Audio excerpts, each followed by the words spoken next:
Buenas noches, mi nombre es Ollantay Adán.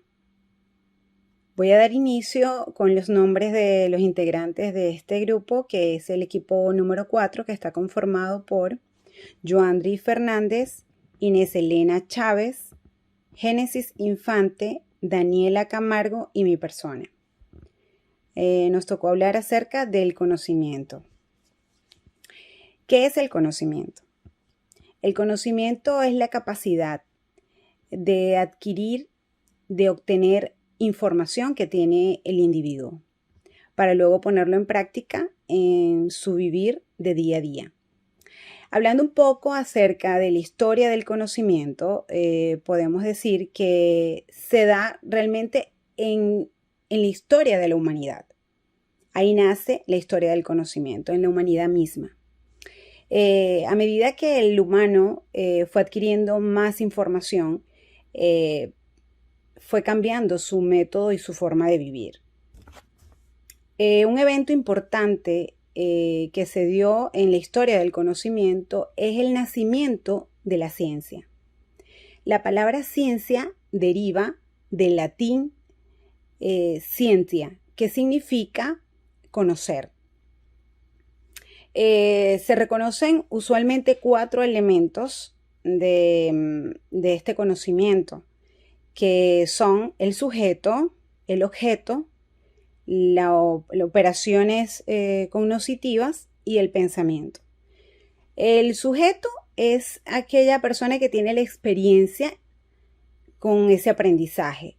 El objeto es el que le permite ese aprendizaje al sujeto. La operación cognitiva es un proceso neurofisiológico que se da entre el sujeto y el objeto. Y el pensamiento es el más difícil de definir, pero le llaman la huella psíquica, que es la que se da en la operación cognitiva. Muchísimas gracias. Hola, mi nombre es Joandri Daniel Fernández. Yo les voy a estar hablando acerca de los tipos de conocimiento.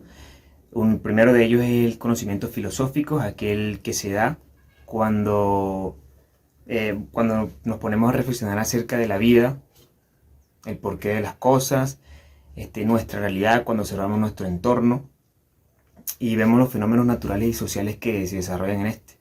Por ejemplo, Nicolás Copérnico en su época logró demostrar que la Tierra no es el centro del universo, sino que la Tierra, junto con los otros planetas, son los que giran alrededor del Sol. También tenemos lo que es el conocimiento empírico. El conocimiento empírico es aquel que se desarrolla por medio de la experiencia, de la prueba y del error, de cosas que se han aprendido durante poco a poco para poder adquirir, para poder ser, digamos, un experto. Por ejemplo, una persona que pase mayor parte de su tiempo reparando computadoras, con el tiempo va a llegar a ser un experto, un profesional en esto. Básicamente esta persona pues no estudió ingeniería en computación o algo referente a computadoras, sino que con la prueba y el error de su trabajo, que era reparar computadoras, pues logró adquirir el conocimiento que tiene actualmente. ¿Okay? Un conocimiento también empírico es cuando desde pequeño pues sabemos que la candela pues quema la piel. Otro conocimiento es el científico. Este conocimiento busca de cosas observables y medibles para demostrar que es verdad.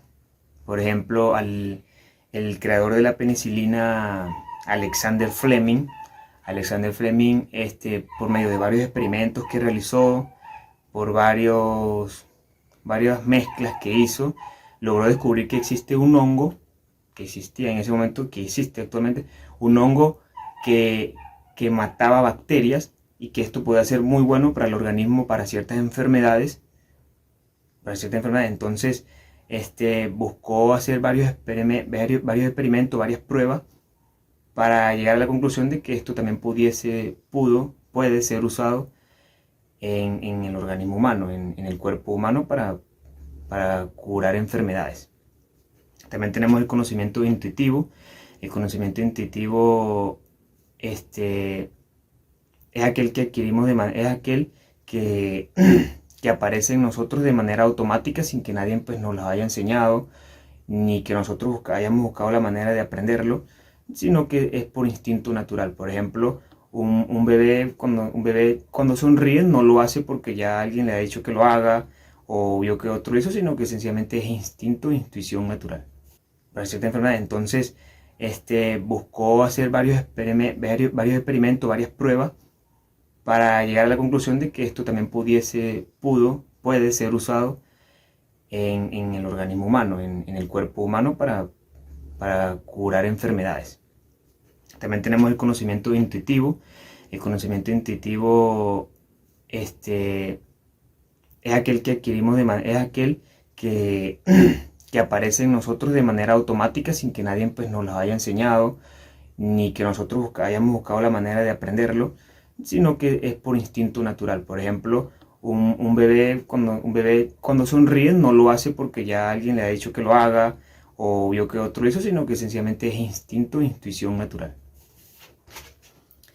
También tenemos lo que es el conocimiento religioso.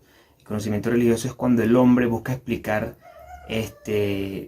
cosas naturales por medio de sus creencias en seres superiores. Esto va muy arraigado, esto es muy importante, su creencia en la religión y la fe. ¿Okay? No busca explicar explicaciones científicas, sino que sencillamente confía y cree que las cosas pasaron como pasaron y así es, pues. Un ejemplo evidente de esto también es en la época prehispánica, cuando llovía, las personas daban gracias a los dioses que eran los que enviaban la lluvia. Entonces, como modo de agradecimiento, ellos daban ofrendas y adoraban a esos dioses por enriquecer sus tierras, sus siembras y sus cosechas de ciertos rubros. ¿Okay? También tenemos lo que es el conocimiento directo y el conocimiento indirecto. El conocimiento directo es aquel que adquirimos de información de primera mano. Por ejemplo, vemos una silla y vemos que podemos sentarnos ahí sin que nadie nos lo diga. También esto va muy arraigado de lo que son los sentidos, porque sabemos que si la silla no tiene un cojín, pues ahí vamos a pasar un rato sentados, pero va a ser un poco más incómodo. A diferencia de que si tuviese un cojín, pues vamos a pasar ese rato ahí, ese mismo rato, pero de manera más cómoda. Y también tenemos lo que es el conocimiento indirecto, por último, que es el que nos narran o nos llega a nosotros, adquirimos por otros medios, por ejemplo el internet, libros, televisión, radio, y es el que de pronto pues, nos narran, como acabo de mencionarlo. Sabemos que por lo menos no hemos visto una jirafa y cuando alguien nos menciona una jirafa, pues buscamos imaginarla con ciertas características altas, amarilla y todas esas características pues, que nos están mencionando. Ese es el conocimiento indirecto. Muchas gracias. Buenos días, mi nombre es Inés Elena Chávez Vázquez y yo les voy a explicar la relación entre el conocimiento, la ciencia y la investigación. ¿Qué es el conocimiento? El conocimiento es un proceso por medio del cual el hombre refleja en su cerebro las características de su mundo circundante, donde interactúan en dinámica tres elementos: la naturaleza, el cerebro humano y el reflejo del cerebro en el mundo de esa persona, donde están las categorías, las leyes, las características, etc. Es decir, que el conocimiento es inherente a la existencia del hombre, ya que desde que nacemos interactuamos con el entorno, generamos, construimos y reconstruimos nuevos saberes y nuevas experiencias. Como lo explicó mi compañero anteriormente, existen diversos tipos de conocimiento. ¿Qué es el conocimiento científico? Este es referido a un objeto concreto de estudio, con un objetivo definido y con un método propio, lo que da origen a una ciencia. Es por ello que la ciencia constituye uno de los principales tipos de conocimiento.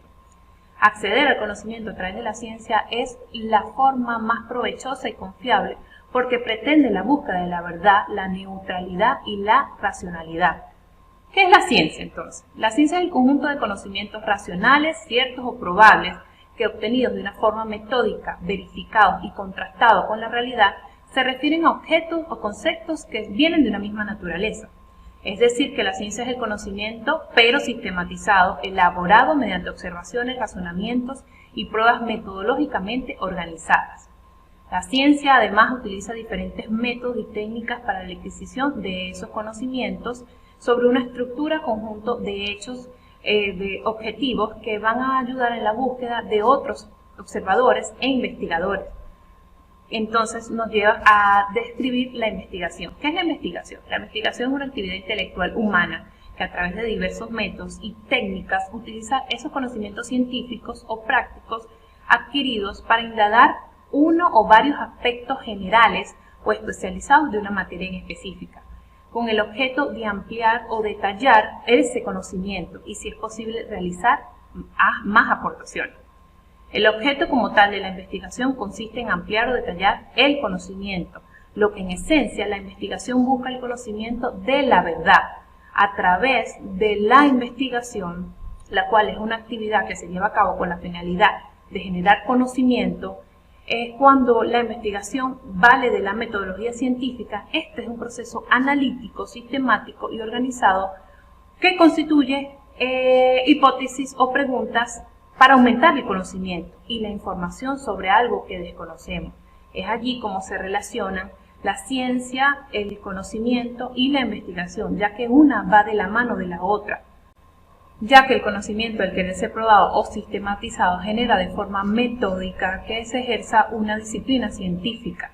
Y en este proceso de investigación, al usarla de forma metódica, lo que se busca es ampliar los conocimientos, gestionando así de esta manera la relación entre el conocimiento, la ciencia y la investigación. Un tema muy importante como es la concepción psicológica de la personalidad según grandes personajes de la psicología, Pavlov, Watson y Skinner. El definir la naturaleza del ser humano nos ha llevado a un estudio en forma universal como un algo, de qué soy yo o cómo soy. Incluso, esto se remonta desde antes del siglo XVII, cuando Aristóteles definía al hombre como un ser de cuerpo y alma. Para desarrollar este tema, conoceremos un poco el sistema conductista, el cual se basa en el supuesto de que todo el aprendizaje se produce a través de las interacciones con el entorno, el cual moldea el comportamiento. Iván Pavlov fue un filósofo ruso que se dio a conocer gracias a sus experimentos con los perros, que hoy en día se dice que es el condicionamiento clásico. ¿En qué consiste el condicionamiento clásico? Es el proceso de aprendizaje mediante el cual un organismo establece una asociación entre un estímulo condicionado y un estímulo incondicionado.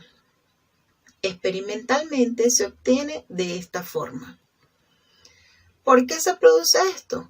Porque la comida elicita una respuesta automática al perro sin ningún tipo de aprendizaje.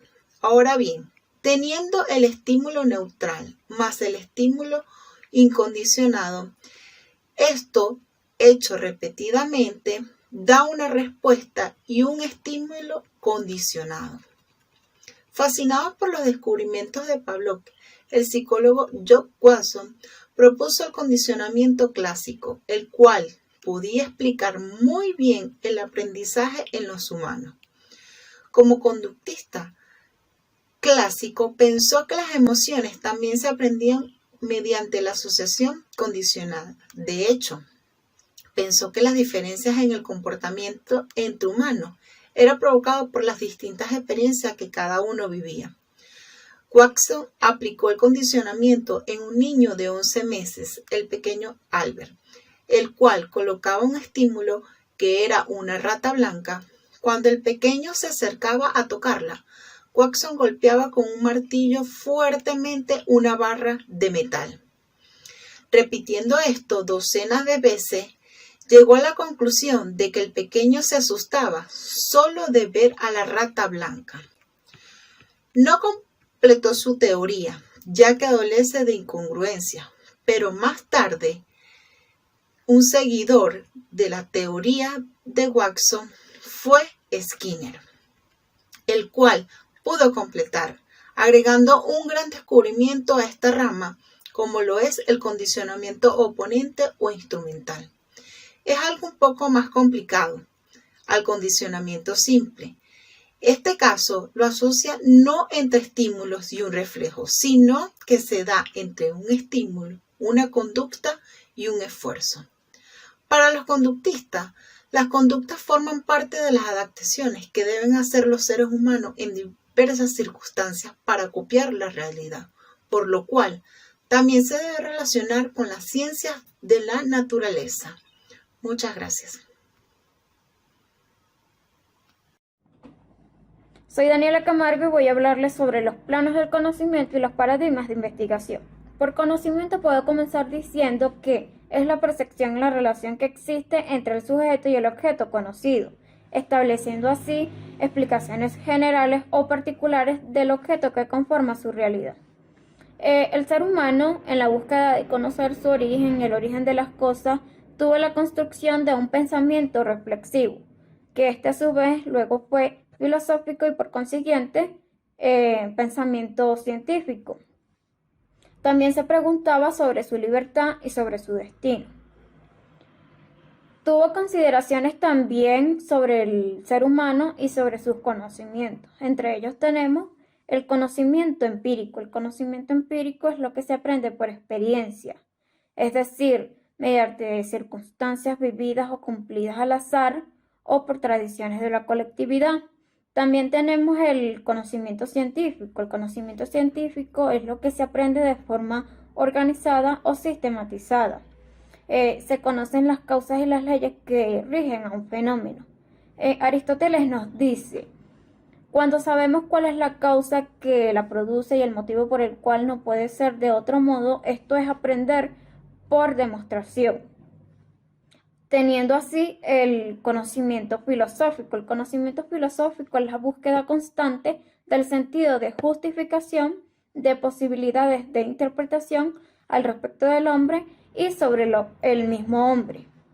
También tenemos el conocimiento teológico, que es lo referente a Dios. Estos son conocimientos aprendidos a través de libros sagrados y relativamente aceptados por el hombre. Cabe mencionar que los niveles del conocimiento van a estar relacionados cada vez que el científico esté en la búsqueda de la explicación de X fenómeno. De esta manera podemos tener lo que llamamos los paradigmas. ¿Qué son los paradigmas? Los paradigmas son los modelos de acción en búsqueda del conocimiento. Estos a su vez nos brindan métodos, técnicas y criterios. Entre ellos tenemos el llamado paradigma positivista. El llamado paradigma positivista es lo que busca estudiar los fenómenos sociales con una metodología cuantitativa. También tenemos el llamado paradigma neopositivista. Ellos tienen una visión más refinada del positivismo. Y por último tenemos el llamado paradigma postpositivista. El paradigma postpositivista le da la bienvenida a los métodos cualitativos, dándole un rumbo diferente al enfoque científico para el estudio del mundo social. Kuhn denota que la revolución paradigmática no tiene que ver con el rompimiento del paradigma como tal, sino que por el contrario continúa de esta manera con un paradigma desde otro punto de vista, por decirlo así. Por lo tanto, un paradigma puede ser entendido como un sistema de creencias, valores y técnicas que comparten los miembros de una comunidad. Es por esto que debemos saber que un paradigma debe estar estructurado. Un paradigma está estructurado bajo 3 preguntas básicas y está caracterizado como ontológicas, epistemológicas y metodológicas. La primera pregunta que tenemos en ontología es: ¿cuál es la naturaleza de la realidad? Es decir, el ser como ser, el ser del objeto que es conocido o cómo son las cosas. La segunda pregunta que tenemos en epistemología es: ¿cuál es la naturaleza de quien conoce y lo conocido?